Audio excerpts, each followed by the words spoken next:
새벽 2시였습니다. 파주의 산자락, 제가 직접 설계한 이 집은 사방이 통유리로 되어 있어 낮에는 숲을 품지만 밤이 되면 거대한 거울이 됩니다. 그날 밤도 저는 잠을 이루지 못하고 거실에 불을 켠 채 위스키 잔을 흔들고 있었습니다. 유리창에 비친 제 모습은 초라했습니다. 58. 아내가 떠난 지 5년 성공한 건축가라는 타이틀 뒤에 남은 건 늙어가는 육체와 지독한 불면증뿐이었습니다. 그런데 칠흑 같은 어둠 속 정원 너머 별채에서 희미한 시선이 느껴졌습니다. 착각인 줄 알았습니다. 하지만 유리창 너머 비에 젖은 나무들 사이로 누군가 서 있었습니다. 그녀였습니다. 엘레나. 올해 32. 우즈베키스탄에서 온 고려인 3세. 한국말이 서툴지만 눈빛만은 맑았던 여자. 제 집에 가사 도우미로 들어온 지 고작 3개월 된 그녀가 비를 맞으며 제 거실을, 아니 정확히는 저를 응시하고 있었습니다. 마치 봐서는 안 될 것을 본 사람처럼, 혹은 간절히 무언가를 갈구하는 사람처럼. 그녀의 젖은 머리카락이 뺨에 달라붙어 있었고 얇은 잠옷 위로 떨리는 어깨가 보였습니다. 50m라는 거리, 그리고 유리벽. 하지만 그 순간 제 등줄기에는 설명할 수 없는 전율이 흘렀습니다. 그녀는 무엇을 보고 있었던 걸까요? 혼자 술을 마시는 늙은 남자의 고독이었을까요? 아니면 다른 무언가였을까요? 저는 황급히 블라인드를 내렸습니다. 심장이 불규칙하게 뛰었습니다. 죄책감이었습니다. 딸벌되는 여자에게 느낀 묘한 긴장감. 아내가 죽고 굳어버린 줄 알았던 제 감각들이 그 비 젖은 시선 하나에 예리하게 베인 듯 깨어났기 때문입니다. 다음 날 아침 엘레나는 아무 일 없었다는 듯 정원에 잡초를 뽑고 있었습니다. 흙 묻은 장갑, 이마에 맺힌 땀방울, 햇살 아래 드러난 목덜미의 솜털까지. 저는 서재 창가에 숨어 그녀를 훔쳐보았습니다. 어젯밤의 그 시선이 환영이 아니었음을 확인하고 싶었습니다. 그때였습니다. 그녀가 고개를 들어 정확히 제가 숨은 곳을 바라보았습니다. 눈이 마주친 순간 공기의 밀도가 달라졌습니다. 그녀는 피하지 않았습니다. 그리고 입을 달싹였습니다. 유리창 때문에 들리지 않았지만 저는 알 수 있었습니다. 사장님. 그것은 단순한 호칭이 아니라 구조 신호였습니다. 그녀의 사연을 알게 된 건 우연이 아니었습니다. 제가 알려고 했기 때문입니다. 엘레나는 우즈베키스탄에 아픈 딸을 두고 한국으로 돈을 벌러 왔다고 했습니다. 남편은 도박 빚만 남기고 사라졌고 그녀에게 남은 건 한국 돈 5천만 원의 빚과 병원비뿐이었습니다. 제 집은 꽤 넓습니다. 200평 대지 위에 세워진 2층짜리 모던 하우스와 작업실, 그리고 그녀가 머무는 작은 별채. 그녀는 매일 아침 6시부터 밤 10시까지 그림자처럼 움직였습니다. 먼지 하나 없는 바닥, 다림질된 셔츠, 제 입맛에 딱 맞춘 저염식 식단. 그녀의 손길이 닿은 곳마다 온기가 피어났습니다. 하지만 저는 그녀에게 거리를 두었습니다. 엘레나 씨, 내 서재에는 들어오지 마세요. 차갑게 선을 그었습니다. 그녀의 젊음이, 그 생명력이 제 죽어가는 일상에 침투하는 것이 두려웠습니다. 어느 날 오후 작업실에서 모형을 만들다 손을 베었습니다. 날카로운 커터 칼이 깊게 파고들었고 붉은 피가 도면 위로 뚝뚝 떨어졌습니다. 사장님. 언제 들어왔는지 엘레나가 달려왔습니다. 그녀가 제 손을 낚아챘습니다. 그녀의 손은 거칠었지만 따뜻했습니다. 지혈을 위해 제 손가락을 꽉 쥐는 그녀의 악력에서 절박함이 느껴졌습니다. 조심해야 해요. 피. 많이 나요. 서툰 한국어. 그녀가 구급 상자를 찾아와 능숙하게 붕대를 감았습니다. 고개를 숙인 그녀의 정수리에서 비누 향이 났습니다. 아주 저렴한 비누 냄새였지만 그 어떤 향수보다 아찔했습니다. 치료가 끝나고도 그녀는 제 손을 놓지 않았습니다. 사장님 손. 차가워요. 마음이 추워서 그래요. 저는 숨을 멈췄습니다. 26년. 우리가 살아온 시간의 간극입니다. 제가 대학을 졸업할 때 그녀는 태어났습니다. 하지만 지금 이 순간 제 손을 잡고 있는 여자는 저보다 더 어른스러운 눈빛을 하고 있었습니다. 놓으세요. 제가 거칠게 손을 빼냈습니다. 그녀가 상처받은 눈으로 저를 올려다보았습니다. 죄송합니다. 그녀가 나간 뒤 저는 붕대 감긴 손을 한참이나 바라보았습니다. 화끈거렸습니다. 상처 때문이 아니었습니다. 그녀의 체온이 닿았던 자리가 불에 댄 듯 뜨거웠습니다. 저는 인정해야 했습니다. 이 거대한 유리 감옥 안에서 제가 그녀를 관찰하는 것이 아니라 그녀에게 관찰당하고 싶어 한다는 것을요. 비극은 예고 없이 찾아옵니다. 일주일 뒤 엘레나가 창백한 얼굴로 서재 문을 두드렸습니다. 사장님, 드릴 말씀이 있습니다. 그녀의 손에는 구겨진 국제전화 카드가 들려 있었습니다. 딸의 상태가 위독하다는 연락. 당장 수술비 2천만 원이 필요하다고 했습니다. 그녀는 무릎을 꿇었습니다. 월급, 미리 주실 수 없나요? 1년 아니 2년치. 제가 노예처럼 일할게요. 제발요, 사장님. 그녀의 눈물방울이 마룻바닥을 적셨습니다. 2천만 원. 제게는 설계도면 한 장값도 안 되는 돈입니다. 하지만 그녀에게는 딸의 생명, 그녀 자신의 전부였습니다. 저는 의자에 앉아 그녀를 내려다보았습니다. 그녀의 가느다란 목덜미, 떨리는 어깨. 사악한 충동이 일었습니다. 돈으로 그녀를 묶어둘 수 있다는 생각. 이 젊고 아름다운 여자를 합법적으로 제 곁에 둘 수 있다는 유혹. 일어나요. 제가 책상 서랍에서 수표책을 꺼냈습니다. 펜을 잡은 손끝이 미세하게 떨렸습니다. 2천만 원이 아니라 5천만 원 줍니다. 그녀가 고개를 번쩍 들었습니다. 대신 조건이 있습니다. 방 안의 공기가 무겁게 가라앉았습니다. 그녀의 동공이 흔들렸습니다. 무슨 상상을 하는 걸까요? 늙은 남자의 추악한 욕망. 제 곁에 있어요. 내가 죽을 때까지, 아니, 내가 나가라고 할 때까지 이 집에서 나가지 마요. 그게 조건입니다. 그녀의 눈에 안도와 함께 알 수 없는 감정이 스쳐 지나갔습니다. 네. 약속해요. 제 목숨을 걸고. 그녀가 수표를 받아들 때 우리의 손이 다시 스쳤습니다. 이번에는 제가 피하지 않았습니다. 그녀의 손가락이 제 손등을 스치고 지나가는 찰나 전류가 흘렀습니다. 이것은 고용계약이 아니었습니다. 영혼의 계약이었습니다. 돈으로 산 관계라 비난해도 좋았습니다. 저는 그날 처음으로 제 재력이 고마웠습니다. 그의 여름은 유난히 비가 잦았습니다. 장마가 시작된 날 파주 일대에 정전이 되었습니다. 칠흑 같은 어둠이 집을 삼켰고 빗소리만이 고막을 때렸습니다. 저는 거실 소파에 앉아 촛불을 켰습니다. 그때 현관문이 열리고 젖은 채로 엘레나가 들어왔습니다. 별채에 물이 셉니다. 무서워서. 번개가 칠 때마다 그녀의 실루엣이 드러났습니다. 얇은 원피스는 비에 젖어 그녀의 몸 곡선을 그대로 드러내고 있었습니다. 그녀는 추위에 떨고 있었지만 눈빛만은 뜨거웠습니다. 이리 와요. 저는 담요를 들고 그녀에게 다가갔습니다. 그녀를 감싸주는 순간 빗물 냄새와 그녀의 살레음이 훅 끼쳐왔습니다. 사장님. 그녀의 숨소리가 거칠었습니다. 우리는 촛불 하나를 사이에 두고 소파에 마주 앉았습니다. 정막.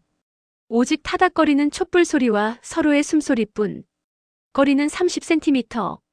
손을 뻗으면 닿을 거리. 그녀가 저를 빤히 바라보았습니다. 사장님은 왜?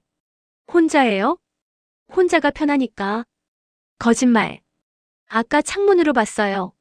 사장님 울고 있었잖아요. 그녀가 손을 뻗어 제 뺨을 만졌습니다. 58년 동안 쌓아온 이성의 벽이 그 손길 하나에 무너져 내렸습니다. 그녀의 손바닥은 뜨거웠고 제 얼굴은 차가웠습니다. 제가 따뜻하게 해드릴까요? 그녀의 눈동자 속에 제가 있었습니다.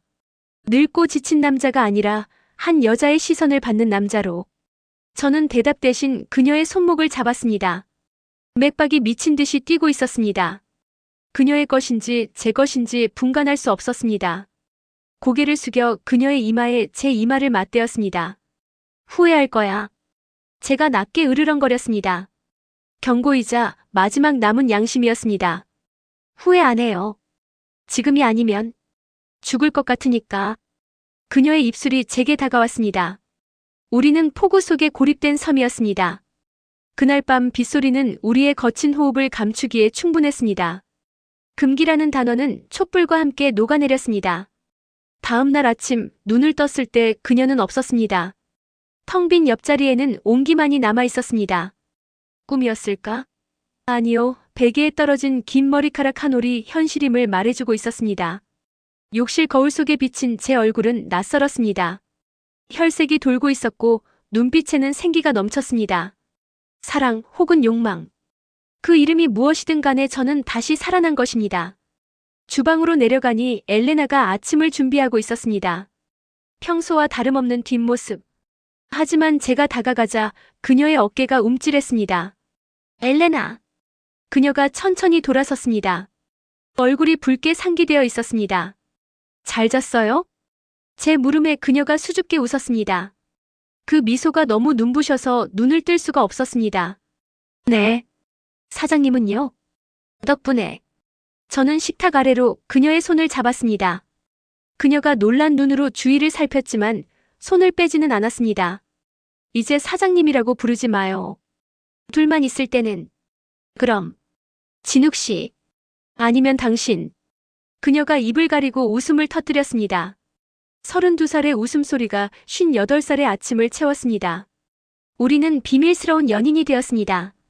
낮에는 고용주와 고용인으로, 밤에는 세상에서 가장 뜨거운 연인으로. 그녀는 제게 잃어버린 젊음을 주었고, 저는 그녀에게 안정을 주었습니다.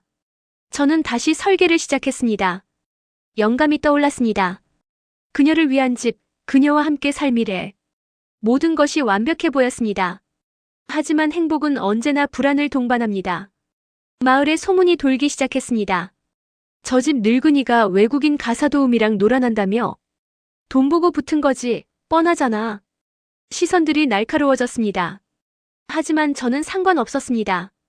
제 인생의 마지막 사랑을 그깟 세상의 시선 때문에 포기할 생각은 없었으니까요. 그러나 진짜 위기는 외부가 아니라 내부에서 찾아왔습니다. 어느 날 오후 서울에 사는 아들이 예고도 없이 찾아왔습니다. 민준이. 35.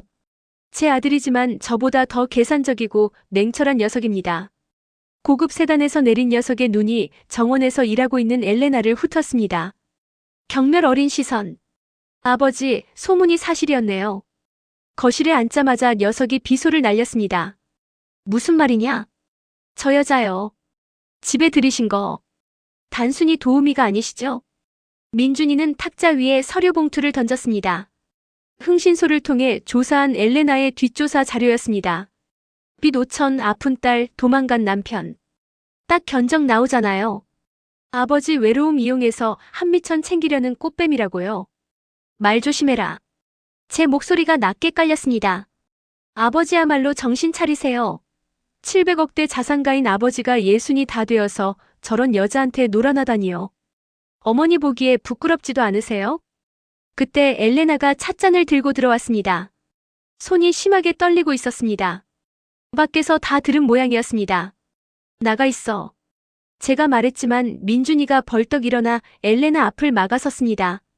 당신 얼마면 돼? 우리 아버지한테서 떨어지는 값으로 얼마를 원해? 민준아!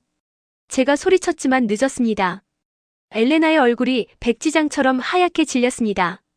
저는 돈 때문이 아니에요. 그녀의 한국어가 서툴러서 더 애처롭게 들렸습니다. 웃기지 마. 사랑? 26살 차이 나는 늙은 남자를 사랑해. 그게 말이 된다고 생각하니? 민준이의 말은 칼날처럼 정확하게 우리의 가장 아픈 곳을 찔렀습니다. 세상의 상식, 나이 차이, 돈. 모든 것이 우리를 부정하고 있었습니다. 엘레나는 쟁반을 내려놓고 도망치듯 밖으로 나갔습니다. 저는 아들의 멱살을 잡고 싶었지만 힘이 풀려 주저앉았습니다. 아들의 말이 틀린 게 하나도 없다는 사실이 저를 비참하게 만들었습니다. 내가 그녀의 앞길을 막고 있는 건 아닐까? 내 욕심이 그녀를 타락시키고 있는 건 아닐까? 그날 밤 엘레나는 별채 없었습니다. 짐도 그대로 둔 채 사라졌습니다. 식탁 위에는 제가 준 수표 5천만 원이 고스란히 놓여 있었습니다. 손도 대지 않은 채로. 그리고 삐뚤빼뚤한 한글로 쓴 편지가 있었습니다. 진욱 씨, 당신을 사랑해서 미안해요. 돈 때문에 당신을 만난 게 아니라는 걸 증명하려면 떠나는 방법밖에 없어요. 건강하세요. 심장이 덜컥 내려앉았습니다. 아들의 모욕보다 세상의 비난보다 그녀가 없다는 사실이 저를 공포로 몰아넣었습니다. 그녀는 돈을 원한 게 아니었습니다.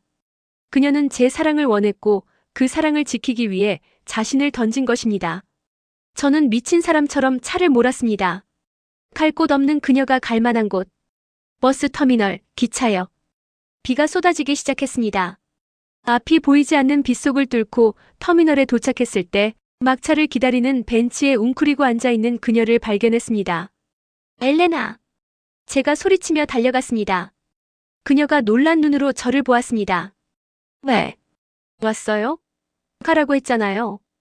누구 맘대로 가. 내 허락 없이는 못 간다고 했잖아. 저는 그녀를 와락 끌어안았습니다. 사람들의 시선 따위는 보이지 않았습니다. 그녀의 차가운 몸이 제 품에서 떨렸습니다. 돈? 그깟 돈 다 가져도 돼. 내 재산 다 줄게. 그러니까 제발 내 옆에만 있어줘. 진욱 씨. 나이? 그래, 나 늙었어. 당신보다 먼저 죽겠지. 하지만 사는 동안은 내 심장이 뛰는 동안은 당신만 사랑할 거야. 이게 내 진심이야. 그녀가 제 가슴에 얼굴을 묻고 오열했습니다. 저도 사랑해요. 당신 돈이 아니라 당신의 그 따뜻한 손을 사랑해요. 우리는 빗속에서 서로를 확인했습니다. 그것은 젊은 날의 불장난이 아니었습니다.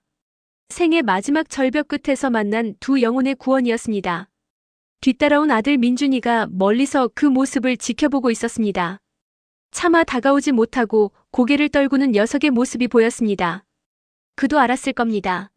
아버지의 저런 표정은 평생 처음 본다는 것을. 계절이 바뀌어 첫눈이 내리는 날이었습니다. 우리는 유리정원에서 조촐한 결혼식을 올렸습니다. 하객은 많지 않았습니다. 마음을 돌린 아들 민준이, 그리고 우즈베키스탄에서 치료를 받고 건강해져서 온 엘레나의 딸, 그리고 몇몇 가까운 지인들 뿐이었습니다. 저는 턱시도 대신 편안한 니트를, 엘레나는 화려한 드레스 대신 심플한 하얀 원피스를 입었습니다. 신랑 강진욱은 신부 엘레나를 평생의 반려자로 맞이하여 서약서를 읽는 제 목소리가 떨렸습니다. 58세의 신랑. 주름진 손으로 32세 신부의 손가락에 반지를 끼워주었습니다. 다이아몬드가 아닌 제가 직접 깎아 만든 나무 반지였습니다. 고마워요, 나에게 와줘서.